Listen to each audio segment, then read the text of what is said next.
United nation 726 জন আতঙ্কবাদী list ঘোষিত করেছে। তার মধ্যে কারা কারা আছে জানো?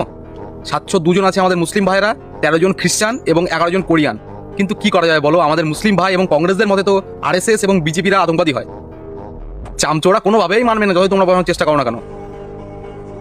যারা চশমা পরে শুধু একদিকের তথ্য দেখেন, তাদের চশমা খোলার সময় এসেছে।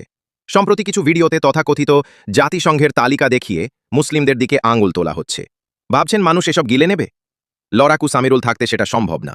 শুনুন তাহলে আসল সত্য কি। আপনি বলছেন 726 জনের মধ্যে 702 জন মুসলিম। আপনি কি জানেন এই তালিকাটি শুধুমাত্র আল কায়দা ও আইএস সংশ্লিষ্ট ব্যক্তিদের? তো সেখানে তো মুসলিম নামই থাকবে। এটা তো সাধারণ জ্ঞান, এটা তো পুরো বিশ্বের অপরাধীদের তালিকা নয়। কিন্তু যারা এই তথ্য ছড়িয়ে সাধারণ মানুষকে বিভ্রান্ত করছেন, তারা কি কখনো নিউজিল্যান্ডের মসজিদে হামলাকারী বা ইউরোপ আমেরিকার উগ্রপন্থী শ্বেতাঙ্গ সন্ত্রাসীদের তালিকা দেখিয়েছেন? না, দেখাননি। কারণ আপনাদের এজেন্ডাই হলো এক পক্ষকে ছোট করা। ভিডিওতে কংগ্রেস, আরএসএস বা বিজেপিকে টেনে এনে যে সাম্প্রদায়িক উস্কানি দেওয়া হচ্ছে, সেটা আপনাদের সংকীর্ণ মানসিকতার পরিচয়। মনে রাখবেন, কোনো নির্দিষ্ট ধর্ম বা সংগঠনকে ঢালাওভাবে অপরাধী বলা সস্তা রাজনীতি ছাড়া আর কিছুই না। ভারতে আমরা মিলেমিশে থাকতে জানি, কিন্তু আপনাদের মতো কিছু মানুষ বিদেশ থেকে আসা তথ্যকে বিকৃত করে বিভেদ সৃষ্টি করতে চান। সন্ত্রাসীর কোনো ধর্ম হয় না।